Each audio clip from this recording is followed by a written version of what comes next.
गोगाजी महाराज की अमर कथा बहुत ही रहस्यमय और अद्भुत मानी जाती है।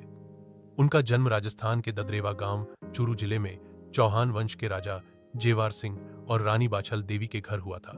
रानी बाछल देवी ने सांपों के देवता नागराज की तपस्या करके पुत्र प्राप्ति का वर पाया था। इसी वरदान से गोगाजी का जन्म हुआ और कहते हैं कि उनके शरीर में नागों का अद्भुत प्रभाव था। गोगाजी बचपन से ही साहसी, वीर और न्यायप्रिय थे।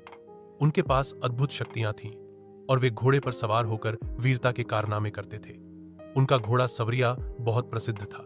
कहते हैं गोगाजी ने नागों से मित्रता कर ली थी और उन्हें अपनी सेना में शामिल कर लिया था। इसीलिए उन्हें ज़ाहरवीर गोगाजी कहा जाता है, यानी विष पर विजय पाने वाले योद्धा। गोगाजी की सबसे प्रसिद्ध कथा यह है कि एक बार उनके राज्य में एक भयानक नाग ने आतंक मचा रखा था। लोग डर के मारे गांव छोड़ने लगे थे। गोगाजी ने उस नाग से सीधा सामना किया, लेकिन बजाय उसे मारने के उन्होंने उसे समझाया और अपने प्रभाव से उसे मित्र बना लिया। इसके बाद नाग ने गांव वालों को परेशान करना छोड़ दिया और गोगाजी का परम भक्त बन गया। गोगाजी की वीरता के किस्से दूर दूर तक फैल गए, पर अंत में एक युद्ध में जब वे वीर गति को प्राप्त हुए तो ऐसा कहा जाता है कि वे धरती में समा गए, लेकिन पूरी तरह मरे नहीं।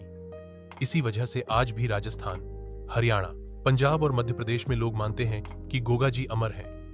खासकर नाग पंचमी के दिन लोग उनकी पूजा करते हैं और गोगाजी का चौरा मंदिर बनाकर वहां धागा बांधते हैं ताकि सांपों से रक्षा हो सके। कहते हैं अगर किसी को सांप काट ले तो गोगाजी का नाम लेकर उनकी आरती या चौकी की जाती है और विष का असर खत्म हो जाता है। उनका नाम सुनते ही नाग भी शांत हो जाते हैं। यही कारण है कि गोगाजी महाराज को आज भी सांपों के देवता और लोक देवता के रूप में पूजा जाता है। उनकी कथा साहस, न्याय और करुणा का अद्भुत मिश्रण है, जो आज भी लोगों के दिलों में जिंदा है।